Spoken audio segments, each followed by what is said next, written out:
یا علی مدد. الوائز ابو علی. وائز نمبر 67. پریم تنتو جیسا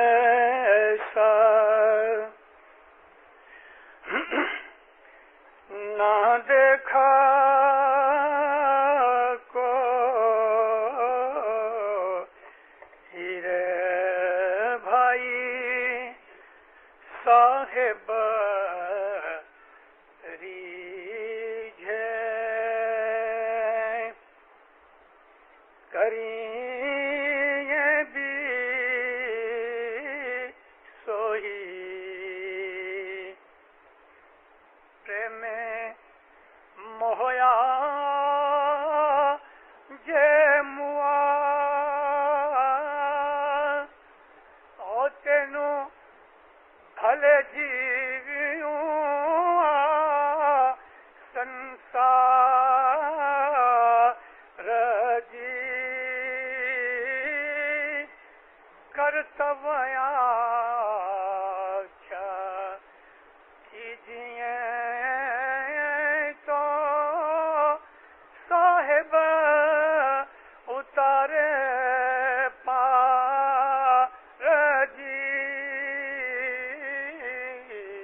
ہم بہت دفعہ پڑھتے ہیں. ہمارے بہت سے گنانوں میں ہمارے پیروں نے الگ الگ طریقوں سے ہمیں پریم کی باتیں سنائی ہیں. بھلا میرا ایک سوال ہے جماعت کے سامنے. میں نہیں چاہتا کہ آپ ابھی ابھی کھڑے ہو کے مجھے جواب دو. میں آپ کو اس سوال کا جواب دوں گا. سوال بھی کرتا ہوں، جواب بھی ہے. لیکن گھر جا کے سوچنا، میرے سوال کو پھر سوچنا. میرا سوال یہ ہے، ہم مسلمان ہیں، ہاں، پھر دوسرے مسلمانوں میں اور ہمارے اندر فرق کیوں؟ میرا یہ سوال ہے. ہم کیوں دوسرے مسلمانوں کی طرح، جس طرح وہ شریعت پہ چلتے ہیں، ہم نہیں چلتے؟ سوال میرا پورا ہوا. اب آپ اس کا جواب گھر جا کے سوچنا، مگر میں آپ کو اپنا جو میں مانتا سمجھتا ہوں میں جواب دیتا ہوں کہ ان میں اور ہمارے میں فرق یہ ہے کہ ان کے پاس امام نہیں، ہمارے پاس حاضر امام بیٹھا ہے. سب سے بڑا فرق یہ ہے. دوسرا سوال ہے، تو اگر ہمارے پاس امام ہے تو پھر مسلمانوں کے پاس امام کیوں نہیں؟ اس لیے نہیں کہ انہوں نے نبی کریم کی نافرمانی کی. اگر آپ میں سے مجھے جاننے والے ہیں، میں الحمدللہ گئے 56 برسوں سے واضح کرتا ہوں، اور میرے مولا دھنی کی رحمت سے میں نے واضح خالی جماعت خانوں میں نہیں کی، کرسچن چرچ میں جا کے بھی میں نے واضح کی ہیں، سنیوں کی مسجدوں میں جا کے بھی واضح کی ہیں، میں مندروں کے اندر بھی جا کے بول کے آیا ہوں، اور ساتھ ساتھ سنی عالموں کے سامنے وہاں بھی میں نے واضح کی ہیں. تو یہ باتیں میں صرف آپ کو کہہ رہا ہوں. ایسا نہیں سمجھنا کہ یہ 4 دیواروں کے اندر میں بول رہا ہوں. میں ان لوگوں کے اندر جا کے بول کے آیا ہوں کہ جو امام کو نہیں مانتے، ان کو میں کہہ کے آیا ہوں کہ آپ نے رسول اللہ کی نافرمانی کی، اس لیے آپ امامت سے محروم رہ گئے. کیا نافرمانی کی؟ سنی علماء میں سے جو بڑے بڑے زبردست رائٹرز سینکڑوں سال سے چلے آتے ہیں، 1400 سال سے سنیوں کے اندر بھی بڑے بڑے عالم پیدا ہوئے. ان لوگوں کے اندر ایسے لوگ بھی تھے کہ جو بالکل عدل و انصاف والے تھے. انہوں نے اپنی مذہبی سینٹیمنٹ اور ایموشن کو آڑے نہیں آنے دیا اور ریسرچ کر کے انہوں نے حق کو پایا بھی. عام مسلمانوں کے اندر، سنیوں کے اندر ایک بڑی زبردست شخصیت پیدا ہوئی جس کو ہم غزالی کہتے ہیں. غزالی بہت بڑے عالم تھے، سنی لوگ اس کو امام غزالی کہتے ہیں. اس نے بڑی اچھی اچھی کتابیں لکھی. کیمیائے سعادت اس کی ایک بڑی مشہور کتاب ہے اردو اور فارسی کے اندر. اس نے اور بھی بہت سی کتابیں لکھی. اس نے جب اسلام کا مطالعہ کیا تو بہت سے فرقوں کے اندر ان کی اسٹڈی کرتے کرتے کرتے جب وہ صوفیوں میں گیا اور صوفیوں کی اسٹڈی کی تو اس کو سب سے زیادہ اٹریکشن اسماعیلی مذہب نے کی، اور غزالی نے اسماعیلی مذہب کی اسٹڈی کی. اس کے اوپر یہ آروپ لگایا گیا کہ وہ اسماعیلی ہو گیا ہے. ہم اسماعیلیوں کو حضرت امام اسماعیل علیہ السلام کے زمانے سے بلکہ مولا علی کے زمانے سے، ہمارا اسماعیلی نام پڑا امام شاہ اسماعیل کے ساتھ، لیکن ہم اس کے پہلے موجود تھے. علی کے زمانے سے ہی علی کے غلاموں کو بری نظر سے دیکھا جاتا تھا. اگر آپ ہسٹری پڑھتے ہو یا پڑھو، جیسے کہ ہمارے امام نے فرمان کیا ہے کہ اپنے مذہب کی ہسٹری سے واقفیت پیدا کرو، تو ہم کو یہ پتہ لگنا چاہیے کہ ہمارے ساتھ یعنی علی کے چاہنے والوں کے ساتھ، علی کے شیعوں کے ساتھ، اور اس وقت علی کے شیعہ ہم ہی تھے. پھر ہم میں سے یہ اثناشری جدا ہو گئے، اور ہم میں سے زیدیہ جدا ہو گئے، اور ہم میں سے اخوان الصفا جدا ہو گئے، اور ہم میں سے یہ بہرے جدا ہو گئے، اور ہم میں سے یہ دروز جدا ہوئے. یہ لوگ سب ہمارے میں سے جدا ہوئے ہیں. ہم مین برانچ ہیں. بھلے آج اثناشریوں کی تعداد دنیا میں ہم سے زیادہ ہے، تو کیا ہوا؟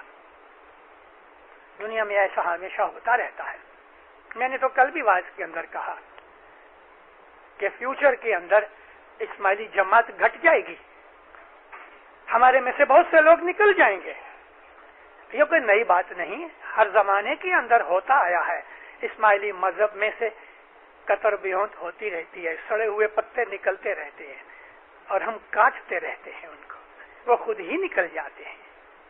ہم دھکے نہیں مارتے کسی کو، مگر وہ نکلتے رہتے ہیں. اپنے بے ایمانی کی وجہ سے نکلتے رہتے ہیں، مذہب کو نہ سمجھنے کی وجہ سے نکلتے رہتے ہیں. آج بھی ہزاروں اسماعیلی ایسے ہیں ہندوستان پاکستان کے اندر اپنے مذہب کو چھوڑ کے سنی بن گئے ہیں. کوئی نئی چیز نہیں. ہمارے مذہب میں، ہماری ہسٹری میں چلا آتا ہے ایسا، سینکڑوں ہزاروں سال سے چلا آتا ہے. اور پھر بھی میں آپ کو کہتا ہوں کہ کل پرسوں ترسوں یعنی فیوچر کے اندر ہمارے میں سے بہت سے نکل جائیں گے. ہمارے مولا نے فرمایا ہمارے دروازے ہر وقت کھلے ہیں، جس کو چاہے آؤ، خوشی سے آؤ، ویلکم. جو کہے کہ نہیں مجھے نہیں آنا، نکل جانا ہے، جاؤ خوشی سے جاؤ. خدا حافظ. ہمارا مذہب جو ہے وہ ہمیشہ قائم رہے گا. اس وقت ہماری جماعت کے اندر خاص طور پہ نارتھ امریکہ کے اندر جو مکسچر ہو گئی انڈیا، پاکستان اور افریقہ والوں کی، ہماری جماعت کے اندر کچھ گروپس کے اندر ایک قسم کی شنکا پیدا ہو رہی ہے. شنکا کیا ہے؟ میری آواز میں سنو گے. شنکا نئی نہیں، جو کچھ بھی بن رہے ہیں میں اس سے کوئی بھی تعجب پیدا نہیں کرتا، کیونکہ 600 برس پہلے پیر صدر دین کو بھی یہ فکر تھی. جی ایک فکر منیور تمہاری چھ امنے، ایک فکر منیور تمہاری چھ امنے، مانس روپے